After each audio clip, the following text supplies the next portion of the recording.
Good morning, ladies and gentlemen.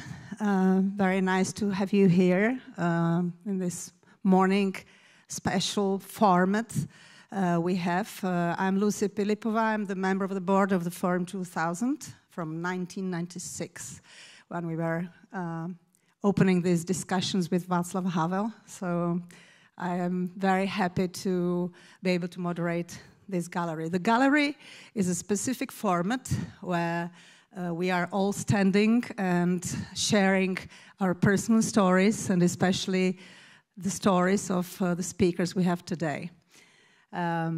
We should be able to let them speak about their own experience in fighting for democracy, their family stories, which are sometimes extremely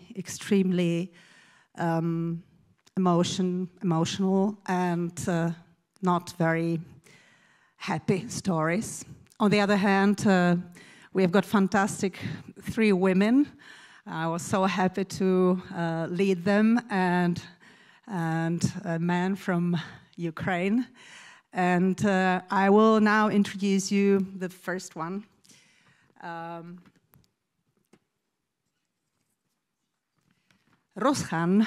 Rushan Abbas, fantastic Uyghur woman, extremely brave, founder and executive director of the Campaign for Uyghurs, which was honored the 2021 Democracy Courage Tribute. She is on advisory board of for the Axel Springer Freedom Foundation and the author of many books. She was even nominated for the Nobel Prize, Peace Prize on 2 occasions, 2022 and 2025, and received the Freedom Fighter Award and Huntington Her Hero Lifetime Achievement Award. Her activism began in 1980, as a co-organizer of student protests in Urumqi, China, and gained international prominence after her sister's detention by China in 2018. As I was talking to her now, her sister basically was punished because of you. Can you tell us your personal story and how you felt? I should say, sister has been detained for 8 years in prison. She's a medical doctor with 2 children, big daughters now. The floor is yours. Thank you.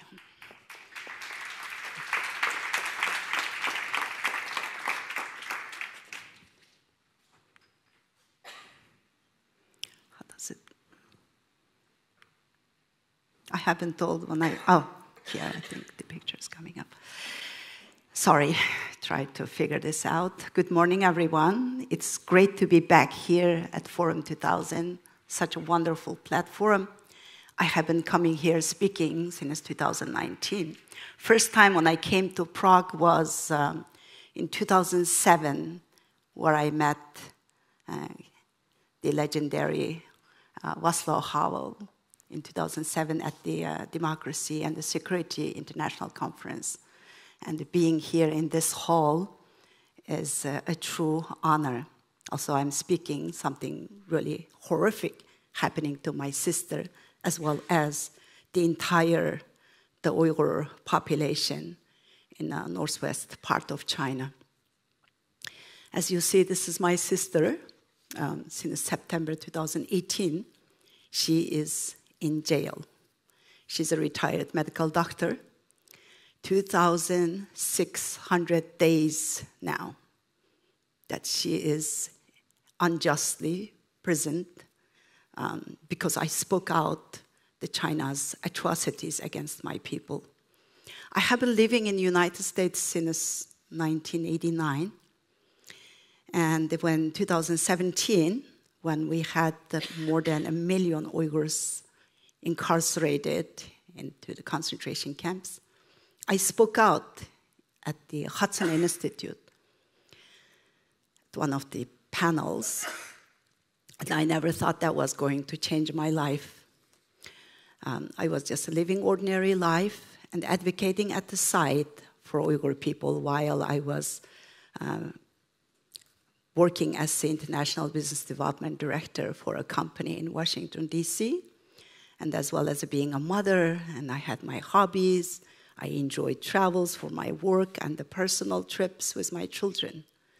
But after that panel in the Hudson Institute, after they took my sister to silence me, I have quit my job and became an activist, full-time activist, and exposing China's atrocities. 24 members of my husband's family went missing. And that day, I was speaking with the truth, outlining everything what's happening to my people while naming my parents-in-law's names and the 4 of my husband's siblings, their spouses, and the 14 of their children. 24 innocent people missing from one Uyghur man's family. And this is how much the dictatorship government is afraid of the truth.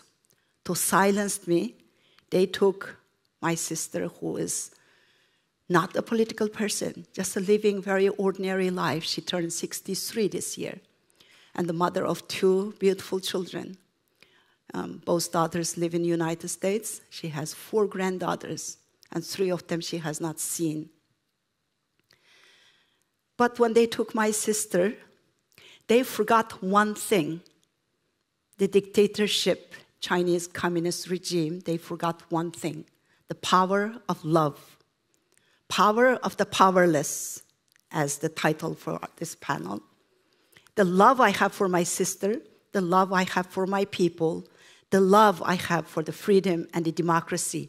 When I left my homeland, when I left the Chinese communist regime, I didn't think that that communist dictatorship government will follow me to all the way to across the ocean. Today, what's happening to my sister or my husband's family is not something, an isolated story. Every single Uyghur people in diaspora facing a similar atrocities and the harassments and the hostage-taking of our family members. I've got my fellow Uyghur leaders of the Uyghur community here, my president of the World Uyghur Congress and the founder of the World Uyghur Congress and RVP. All of their relatives are missing. And this is the reality in the 21st century. The Uyghurs, their faith, their ethnicity, their culture, their heritage, everything is being criminalized. The Uyghur women's bodies are being the battleground of this genocide. While Uyghur women are subject to forced sterilization, forced abortions, forcibly marrying Han Chinese men, while the government is offering the Chinese men money, housing, and the jobs to come and marry Uyghur women. If she refuses for whatever reasons, she's not ready to get married or she doesn't want to marry this particular person, herself, her entire family are subject to detention in the name of radicalized Islamic terrorists who didn't want to marry non-Muslim Han Chinese. So basically when they called my sister, when they detained my sister, when I continued to speak out, I lost the picture, but when I continuously speaking out, what they said was that I was lying. I was fabricating her story. The Chinese state media released an article, and the China Xinhua News also attacked me, saying that I was stealing other people's photo, claiming she's my missing relatives, and spreading lies about China. And then a year later, when I doubled down my efforts, when I was going around the world exposing China's crimes, they finally charged her 20 years on the terrorism. Can you imagine? Look at her face, look at her innocent face. And they called her a terrorist and put her in jail. Just like that, millions of Uyghur women are forcibly marrying Han Chinese men. If they refuse, they're all being labeled like that. And because of forced sterilizations, today the Uyghur population dropped down to 0% in some of the majority Uyghurs populated areas. And the Chinese embassy in the United States publicly celebrating those efforts by saying, the Uyghur women are no longer baby-making machines. And the world community sitting in silence, is inactivity, doing absolutely nothing. There are some movements through the brave Uyghur advocates and some researchers. Also today, right now, still the Uyghurs are subject to forced labor. As of last year, 3.4 million Uyghurs are transferred as forced laborers, as slaves. But we don't see that in mainstream media. Not just that, the countries and the companies, when they continuously doing business as usual with China, they are not just being complicit, but they are being enablers of this genocide. Everything you name it, the car you drive, the clothes you wear, the tomatoes on your spaghetti, the cotton you use, the shoes or the bags or the furnitures you buy, if they were made in China, then it has the blood, sweat, and the tears of my people. But the scary thing is, this is not just about the Uyghurs anymore. This is not just staying within China's borders. This is expanding everywhere. If at the beginning it was Uyghurs, Tibetans, Southern Mongolians, Hong Kongers, and now Taiwan, next, all of us, all of you, it's coming to everyone. That's why we need to take action, speak out now before it's too late. If we don't hold the Chinese Communist dictatorship government accountable, then it will be our children and the grandchildren who will pay the consequences of an illiberal world. Thank you. Thank you. Thank you very much. Thank you. Should I say that these stories always break my heart? Because one thing is the advocacy for democracy, and the other thing is the real story you live as a family. And this all we can understand. So, thank you very much for your story. We've got another story, Suki. Suki Kim is an investigative journalist and novelist. She's South Korean. She was born and brought up in South Korea. And she infiltrated herself undercover to North Korea for half a year. Incredible story she will be talking about. Based on her experience, she published the New York Times bestseller, Without You, There Is No Us, undercover among the sons of North Korea's elite. This book definitely is an unprecedented literary documentation of the world's most secretive Gulag nation. She is a recipient of a PEN Open Book Award, the New York Review of Books, the Washington Post, Harper's, the Atlantic, the New Republic, and the New Yorker.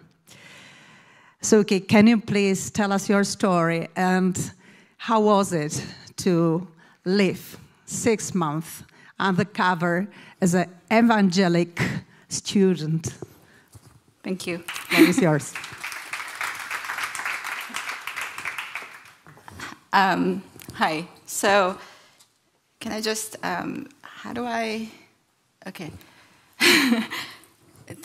Was I supposed to go like this? Okay, so hi, I'm Suki Kim, and I'm really honored to be here foremost at a conference that I've given actually a lot of talks around the world about the book, but I have never been to a conference founded by a writer, I think ever, Václav Havel. and also his essay, Power of the Powerless, which it turns out I was rereading it while here, realizing how I wish I'd read them with resonance long time ago when he wrote it back in 1978, and because everything he was talking about in there has been what I have struggled as a journalist on the topic of North Korea.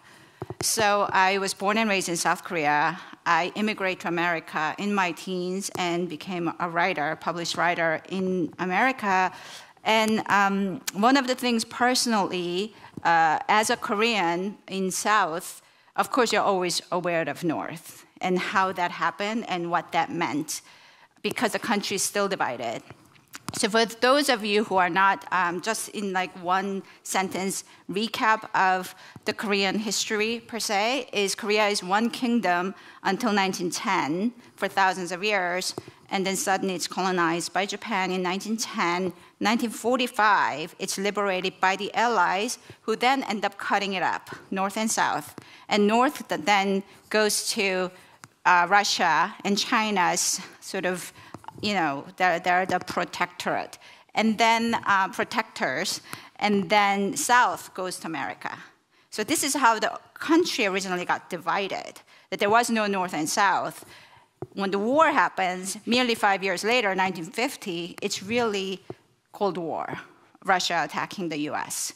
So that's what we now know as Korean War, 1950. 1953, the country is divided along the exact same line, and they said it was a temporary division that is there today still. So that division not only separated the land artificially, but it also separated people.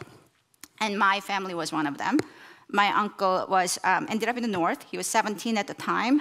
So I grew up with a grandmother who died of a heartbreak, because it's one thing for your son to die, but if your son is just across a couple of hours away, and you can't get to that son. So you're waiting for this temporary wall to come down so you can get to your son. And you're spending your whole life waiting and waiting and waiting. And this is, I think, firsthand I saw how politics can devastate humans, beings, and how you develop your history. So with that knowledge, later when I became a journalist in America, I was shocked how you actually cannot write about North Korea. No one cared.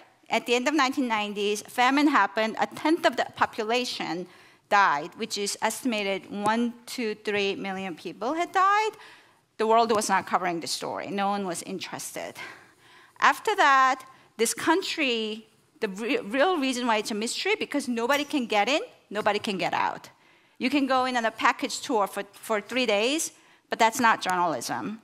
And I feel, even now, North Korea is one topic. Both journalism and diplomacy have utterly failed. So if you actually cannot get to the heart of the story, then how can you cover it? How can you understand it? How can you see what is going on in there? Not only that, the world inside is completely made up of lies. So I tried my everything to try to cover this topic. I went to North Korea 5 times throughout a decade under all different reasons.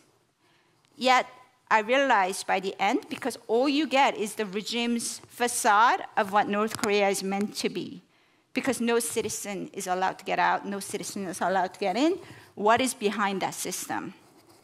So I realized after my 4th time that I have to live undercover. Like I have to live there in Pyongyang for a length of time. Without that, I'm fluent in Korean, so I can talk to people, but it doesn't mean you can interview them, which means how do I do this? This became really my obsession as a journalist. How do I do this? How do I get in there? How do I tell their story? How do I understand what's really going on in there? So as you can see in the picture, and this is a NASA famous photograph of how North Korea is a land of the dark. There's nothing in there. Nothing is getting out.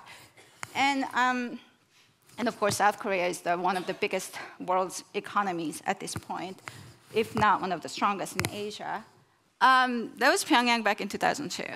And that's when I didn't realize that I'm just going to spend my, over a decade of my life trying to understand this system. And 10 years later, my final time, I went undercover. And the path that I found then, you just try everything and hoping one of the ways will work. And this was when there was an evangelical organization from around the world. We're setting up a school in Pyongyang, a university. And North Korea, there's no religion. There's no religious freedom. Proselytizing is an executionable crime. This organization, however, they shook hands with the government of North Korea to set up a school and basically pretend they're not evangelicals. Because that's the only way they'll go in there and somehow subliminally convert North Korean students. And I went in there amongst them. I joined them. I'm not Christian, but I joined them as an evangelical amongst them, pretending not to be evangelicals, which is the only way I could actually get away pretending to be evangelical, and I really have never read a Bible. So this was the only way that I could go in, and this university was a locked compound with 270 young men, and aged 19 and 20, and we all lived together, which means I got to know them very, very well. Because what I was after was not facts and figures of North Korea. Facts and figures of North Korea are completely unverifiable, but also complete lies. So there's no point of writing down whatever the regime says and print that in your newspaper, because that's a PR, that's not journalism. So there's a difference between the two. So because the regime is entirely lies, I went in as a teacher, so those are the great leaders, and those are my students. It's a system entirely built on lies because everything is about the great leader. The history is made up. The television only shows great leader. Newspaper is only about the great leader. The books are only about the great leader. So there is absolutely nothing else for a person. So how is this system allowed to exist? How are they maintaining? And what are people doing? Why are people participating? And that is what I was trying to understand by spending my time with the country's youth. I think that was the end. So in that, it was like a Galapagos, basically, which is what I think of North Korea as. So what I learned there is that if you get to a point that you actually cannot even differentiate between truth and lies, which is what really North Korea is 80 years after this great leader system, how do you undo such violence? Because now it's a system where they have infiltrated your soul, your knowledge, your history, and your humanity. And is that possible? So those are what I was after for a path of my journalistic pursuit of truth. Thank you.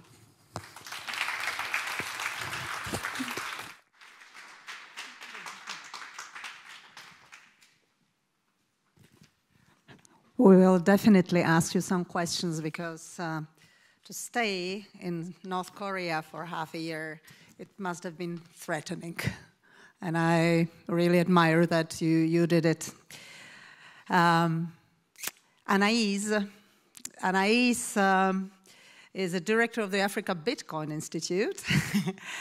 And she's a human rights activist working for democracy, transnational justice, and strategic advocacy. With her experience across Africa, Europe, and North America, she has led high-profile campaigns to challenge authoritarianism, defend political prisoners, and expose transnational repression, including playing a key role in the international effort to free her father.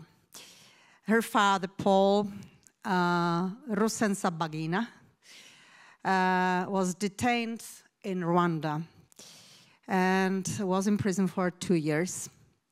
As a member of World Liberty Congress, Anaïse is continuing to build coalitions amplifies dissident voices, and shape policy conversations that advance freedom, justice, and dignity worldwide. Anaïse, please tell us your story. How was it when your father was detained, kidnapped by Rwanda government because he apparently took a wrong plane? The floor is yours.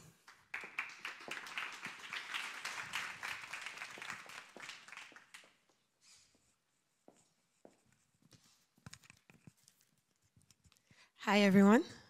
It's a true pleasure to be here with you all and to be able to share my story, and specifically in this beautiful city and with the history of Václav Havel, who's my father's hero.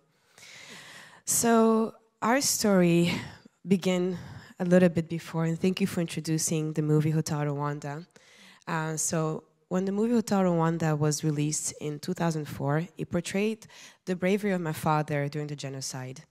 And during the genocide in 1994, he used the hotel where he used to work as a manager as a place for refuge to rescue the Tutsis and the Martyr Hutu who were being targeted by the rebels at the time. And he managed to save over 1,000 people during that time. Fast forward, 2004, the movie comes out. We have immigrated to Belgium because we were being persecuted in Rwanda after the war. And it gave him a massive platform. He used that platform to speak about the rise of autocracy in our country and about the human rights violation that were ongoing to this day in the Congo as well in Rwanda. Speaking up made him the enemy of the state. Kagame wanted him. For 15 years after the movie came out, every time he had to go to speak, he would have to sometimes wear bulletproof jackets, people would come intervene. It was very difficult, and our family knew that someday Kagame may want to get him, but never in our life would imagine the way he would do it. So in 2020, during the pandemic in August, my father decided to go to Burundi.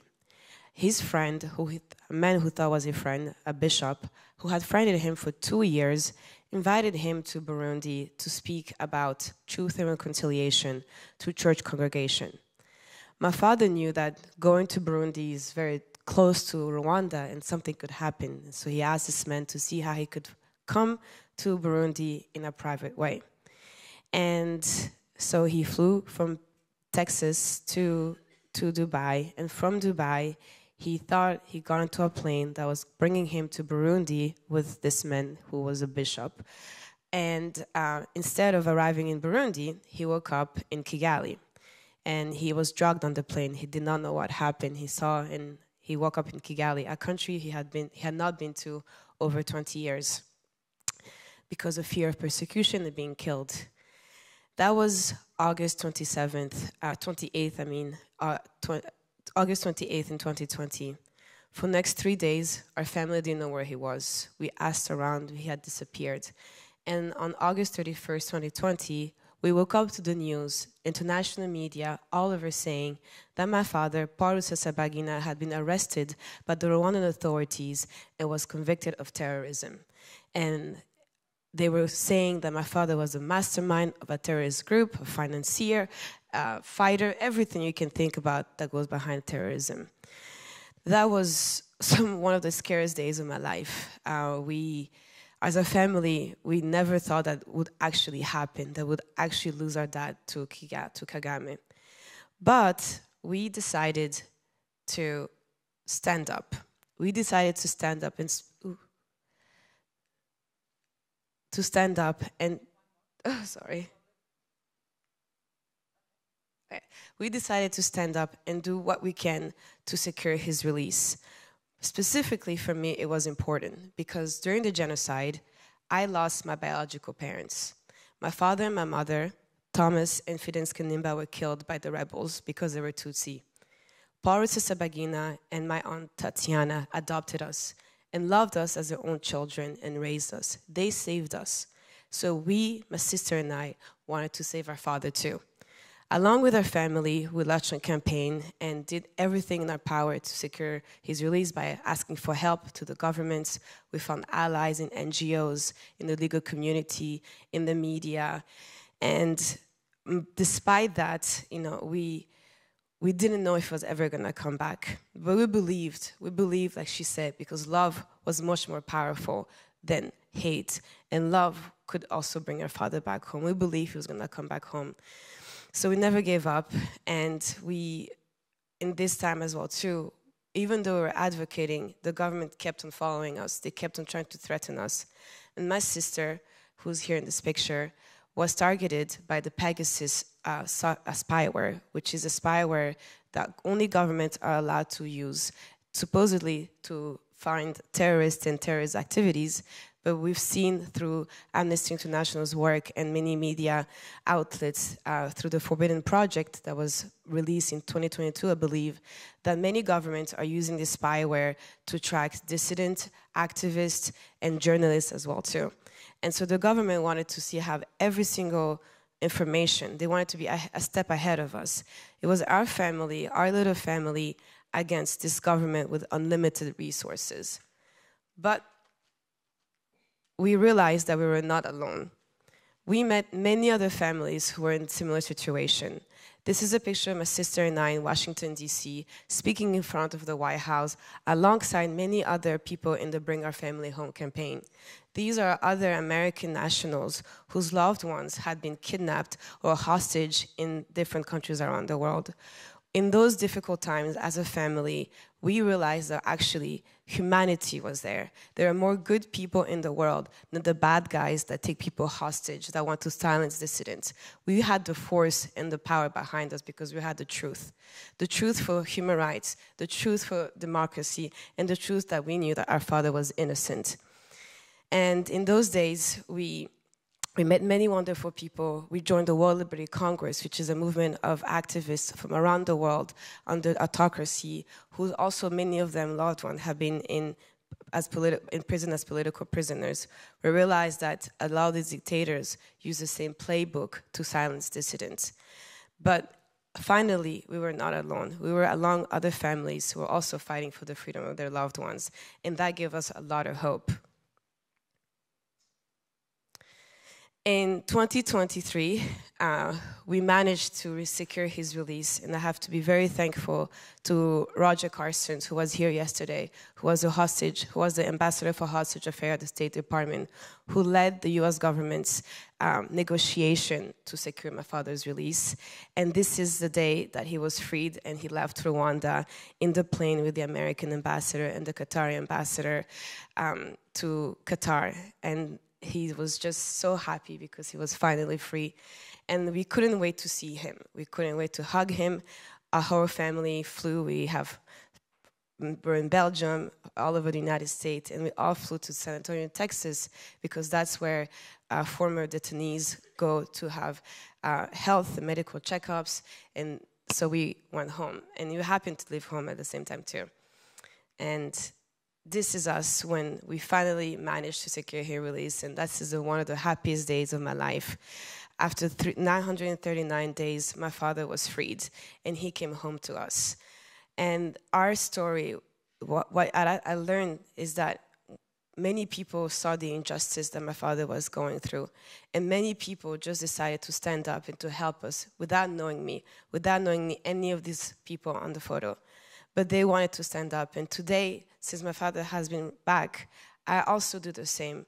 I've decided to stand up and to continue to fight for injustice, to help others who are political prisoners, who are wrongfully detained across the world. We've put together books to teach other families how to free political prisoners. How do you reintegrate after you come back from prison and you come back into society? And my goal is to make sure that we have no more political prisoners around the world and no other family can suffer like the way we did. But at the end of the day, what I know, and the most important lesson for me, was that humanity is here. There are more good in the world than the bad. And so if we can give you hope and faith that we can go through our causes and our fights, don't forget that, because we are the proof of people standing up for freedom and injustice. so much. Fantastic. Thank you.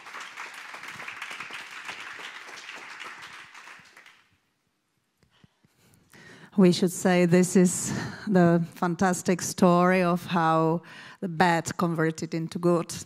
But we all should know and understand that the political prisoners are all over the world, and we have to fight against the traditions, against the non-democratic regimes who even can accept and do these things. And that's why the Forum 2000 is here to support all of you. Maksym Butkevych is a Ukrainian journalist. He's not only the human rights activist, but he's a war veteran. He will tell us his incredible story, how he is a, let's say, human rights activist, but also very peaceful person, decided to join army in the Ukraine war and was detained for 2 years by Russians. I should say that Maksym has been working in Ukrainian TV channels, BBC World Service, and co-founded independent Ukrainian radio station Hromadske Radio. He was also advocating for human rights and social justice, as I already said. And after the beginning of the Russian full-scale invasion into Ukraine, he joined Ukrainian armed forces and was captured by Russians. He, after 2 years and 4 months in Russian captivity, was released, and he opened a foundation, charitable foundation, the Principle of Hope. Maksym, please tell us your story, which is incredible, and chapeau.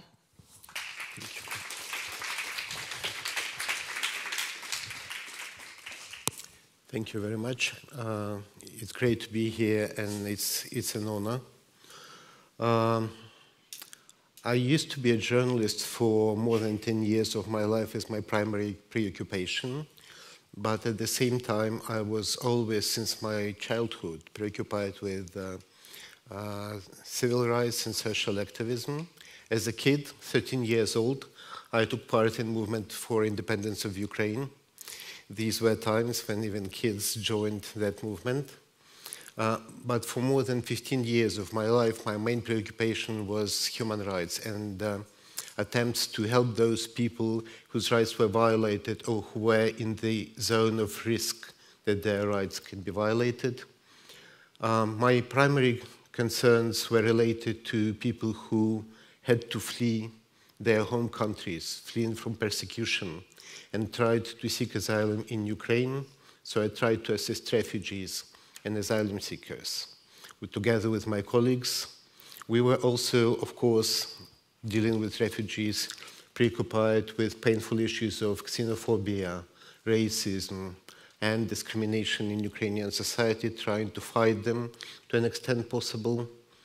And I personally was also very much involved into the efforts to prevent torture, inhuman and degrading treatment in places of detention, to defend freedom of expression and freedom of assemblies. Since 2014, since the war started, Russian war against Ukraine started, we started to assist internally displaced persons who had to flee occupied Crimea or the war zone in the east of Ukraine.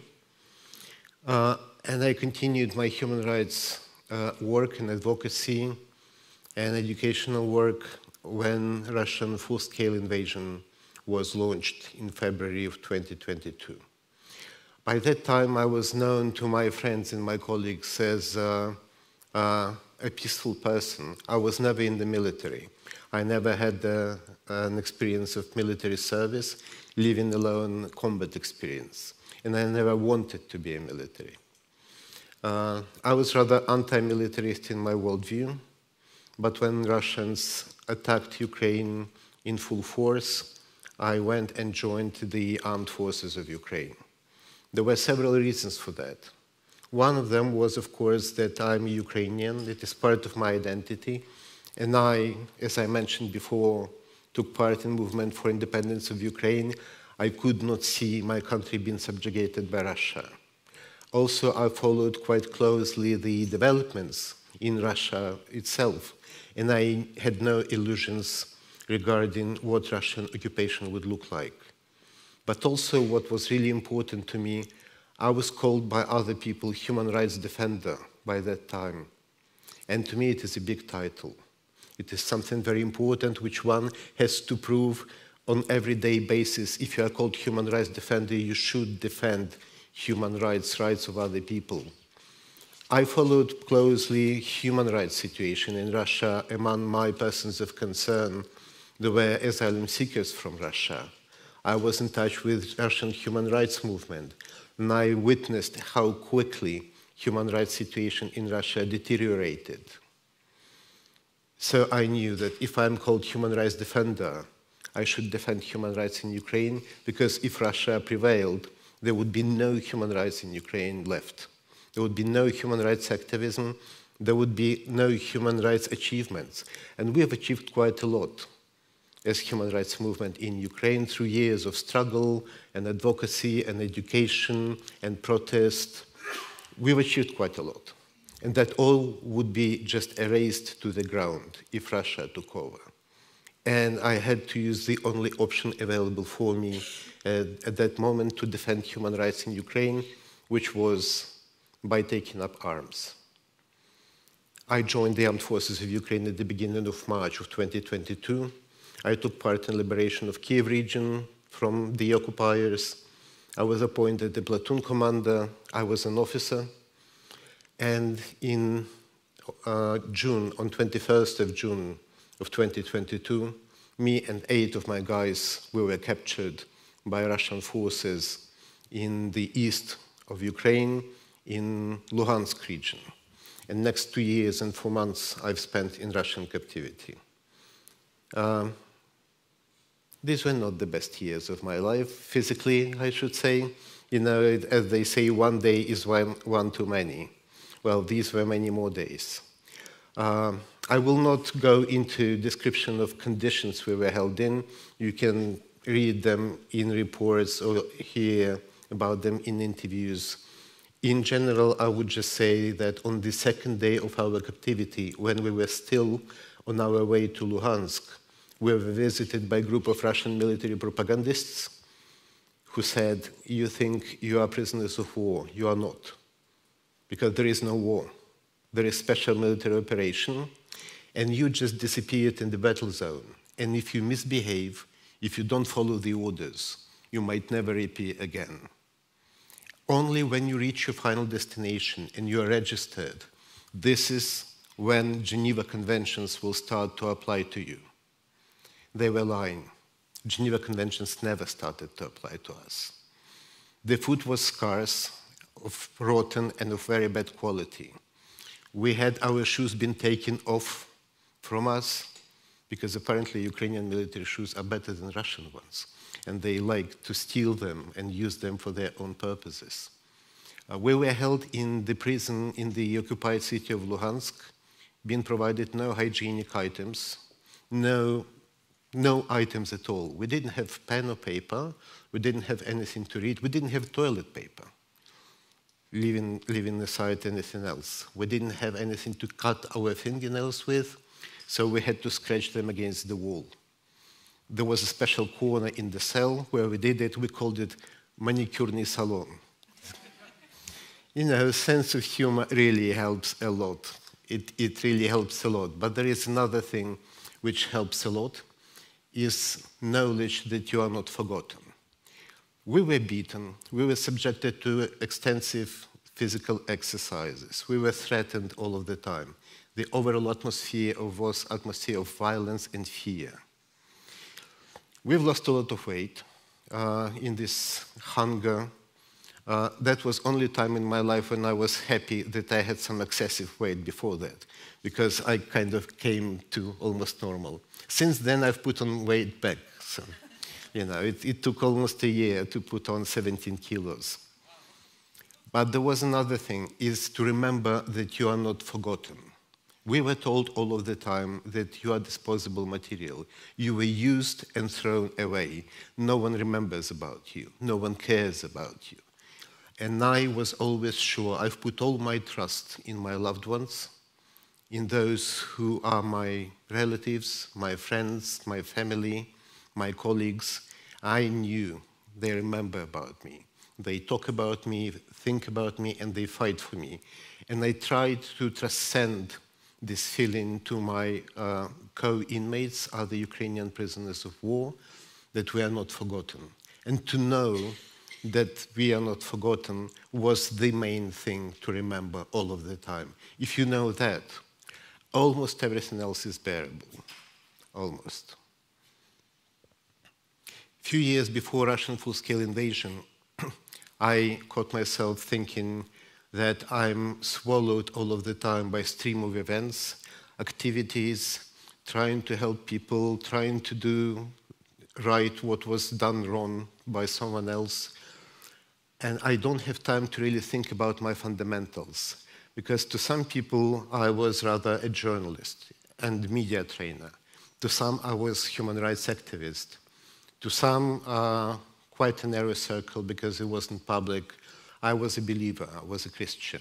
Some people knew me as someone who tries to protect and assist all discriminated groups in Ukrainian society, would it be on the basis of so-called race, ethnicity, religion, gender identity, or sexual orientation. And I was like in different roles to different people, but they were all somehow united by common values. And I wanted to think about those values more profoundly, to try to trace how different basic concepts are interrelated. And I thought I want to have some time and space and not to be disturbed to do that. On the third day in prison of Luhansk, I thought you wanted time and space and not to be disturbed. Here you are. Of course, we were disturbed by interrogations, but otherwise, we were just sitting there in our cells. We were never even taken out for walks. So I had time and I had space and I had nothing else to do. Actually, I had a lot of things to do because there was always something going on in my head. But I started to think about these basic concepts and I started to think about what we were dealing with on an everyday basis. So I started with concepts of violence and fear and pain, because this was what constituted the atmosphere which we lived in. I realized I misunderstood violence. Before that, I thought that violence towards other person is about inflicting harm, is about breaking, is about injuring. And there, I realized that violence is not about that. Violence is about turning other human being into an object, instrumentalizing it. The guards told us to sing anthem of so-called Luhansk People's Republic and later on Russian anthem, and we had to sing. To shut up, to do hundreds of sit-ups and push-ups, and we did it. To stand up straight, to lie down. We just were toys in their hands. And this is what violence was, depriving us of any freedom of choice, of any agency. We could do only things we were told to do. And this is how I realized to what extent freedom to choose your own attitude, your own behavior, your own future is intrinsically intertwined with our humanity. We are human to an extent, we are free. And when someone tries to deprive us of our freedom, that person turns us into an object. We are deprived of our humanity. What was interesting, though, that our guards, they were also tools in someone else's hands, because the whole system I witnessed, system of the Russian world, is a system of violence, hierarchy, and turning other people into objects. And I realized that if we treasure our freedom, we treasure our very humanity, because they are Siamese twins, as much as freedom and responsibility are also Siamese twins. We choose our own paths, but we are responsible, of course, for every choice we make. And we are responsible for what we do to other people. I never before realized how much I owe other people. I was in my cell thinking about all those hundreds of wonderful people I've met in my life. And I realized how lucky I am that I met them, that I am who I am because of them, because they gave me the tools, the opportunities, emotions, and love which made me who I am. On this very date, 1 year ago, I was still in Russian captivity. And just thinking about this is mind-blowing, that in less than 1 year's time, I'm here in beautiful Prague at Forum 2000 speaking to you.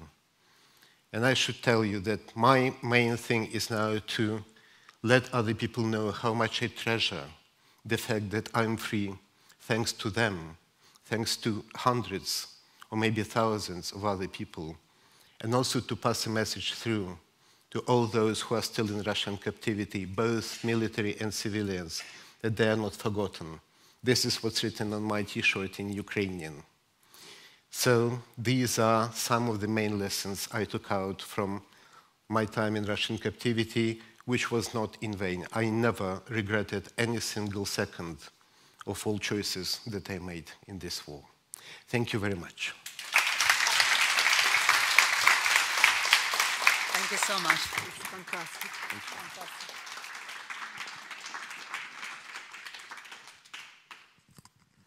Oh my God, really fantastic.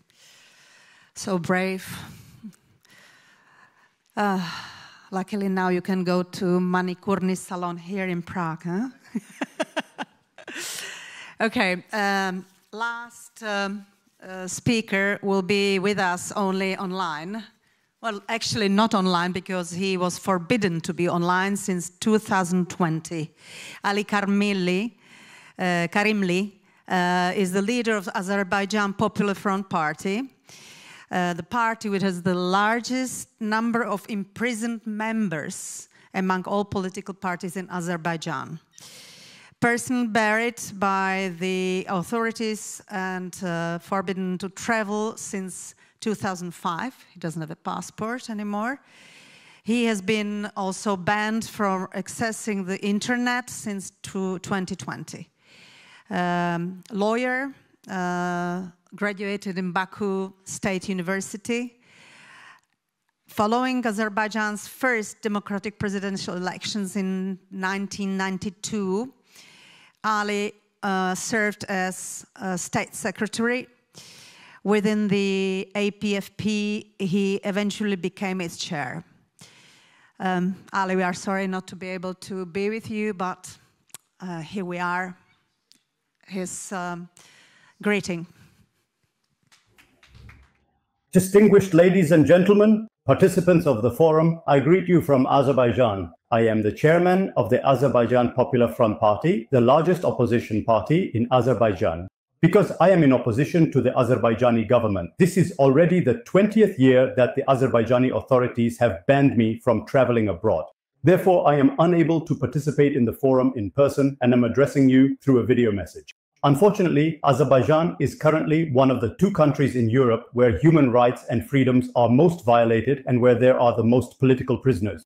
The authoritarian regime that has held power in Azerbaijan for the past 30 years has deliberately and systematically tried to eliminate democratic institutions in the country. By means of bribery, intimidation, and imprisonment, civic engagement and the opposition have been weakened. Free media in Azerbaijan has been almost completely destroyed. Elections in Azerbaijan have become nothing more than a formality. Just like in Belarus and Russia, elections held here do not decide or change anything. We continue our struggle under these circumstances. We make use of the minimal opportunities available to us. Until about 6 years ago, we were able to hold rallies in a remote stadium on the outskirts of Baku, the capital of Azerbaijan. Making use of that opportunity, we held large rallies dozens of times, demanding free elections, integration with Europe, freedom for political prisoners, and an end to corruption. As the number of participants in those rallies increased, the government became uneasy. It's true that as a result of these rallies, we managed to secure the release of 53 political prisoners at that time, but the Azerbaijani authorities also became frightened and completely banned the rallies. Since then, since 2019, rallies and marches have been completely banned in Azerbaijan. All our attempts to hold rallies and marches are dispersed by police violence and brutality. I myself was personally arrested at one of these rallies and subjected to severe torture. In general, so that you can get an idea of the scale of repression in Azerbaijan, I would like to highlight just a portion of the repressions that have been personally applied to me and those around me. In recent years, all my deputies, advisors, assistants in the party, even my driver and accountant, have been falsely accused and arrested. My family members have been under constant pressure. My son, my brother-in-law, and my cousin were all falsely accused and arrested. My political ally, one of the leaders of the Azerbaijani opposition, Tofik Yagublu, is already experiencing his 4th political imprisonment. I mentioned that the government has banned me from traveling abroad, but at the same time, the Azerbaijani authorities have not allowed our party to rent an office for 20 years. More than 50 of our party's officials have been collectively slandered and arrested. We are fighting under such harsh conditions. We are determined to persist in this struggle. Because we have ideals, we want to see Azerbaijan as a democratic, lawful state.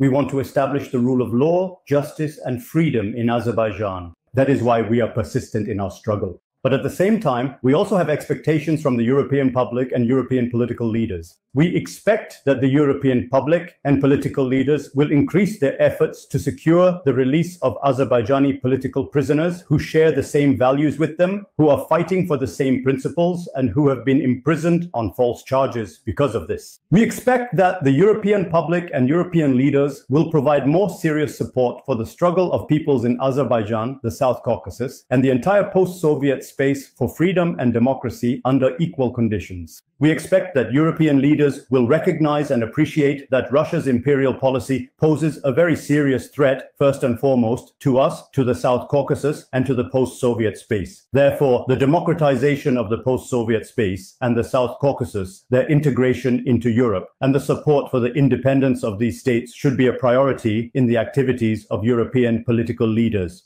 Thank you for your attention.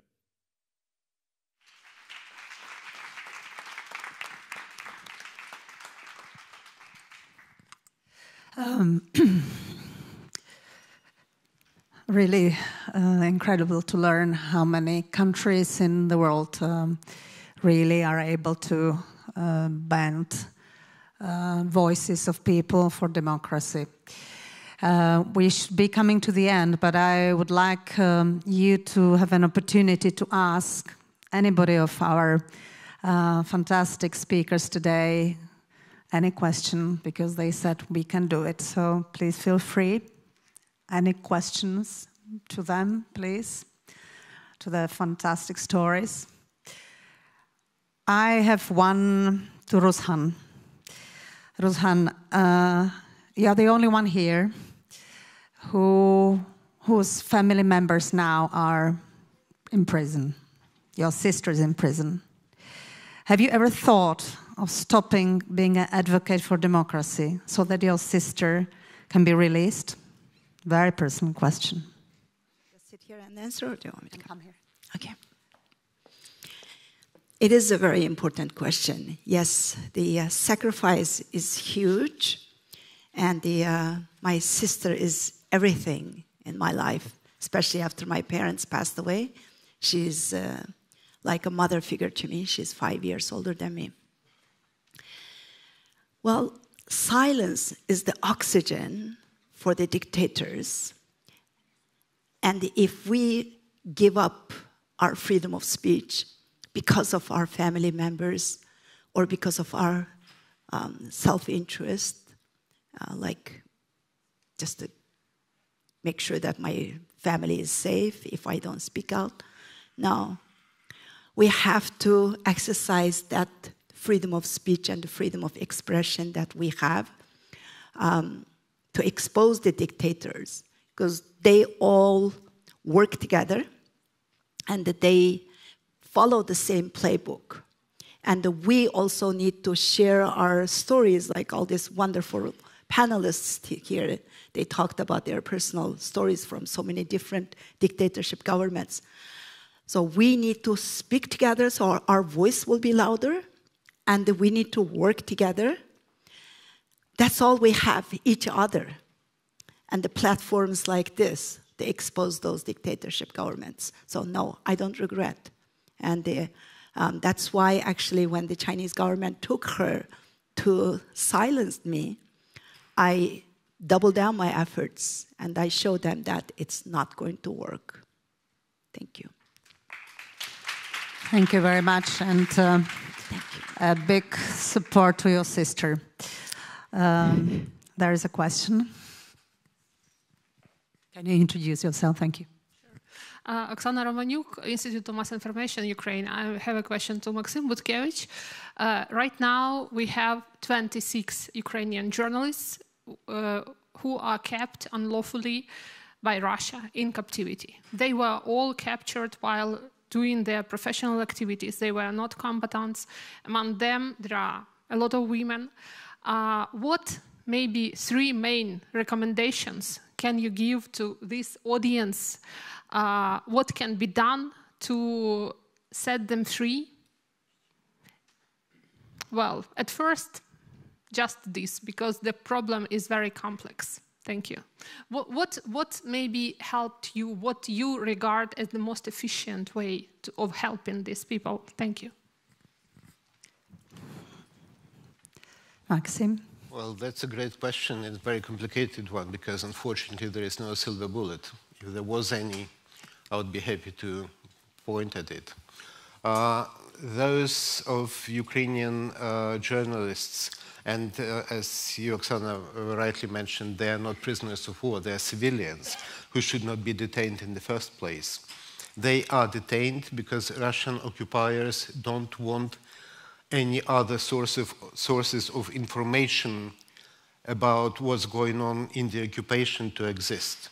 They are independent voices, and Russians want to control everything with their propaganda. If they are arrested and sentenced on fabricated charges, more often than not, it means that these people can send and receive letters, not to Ukraine, but to other countries. In the last several months of my captivity, I was allowed to send and receive letters also from abroad, and it helped a lot. It helped a lot morally, but also when your prison guards see that a lot of people from different countries write letters to you, it means that a lot of people follow what happens to you, and they start to be more cautious. They prefer not to use excessive violence because, you know, it's better to treat this person more carefully. And of course, all initiatives which advocate for release of civilian detainees and exchange of prisoners of war as a precondition to any peace negotiations, they're very important. And this can be advocated by politicians at very different levels. There is no, as I said, one silver bullet, but one drop after another, I hope that this can be achieved. Thank you. Thank you very much. Thank you very much for being here with us. Thank you for your personal stories. And we assure that the Forum 2000 is here and will be here to support the powerless, because we have to give you power ourselves. Thank you so much.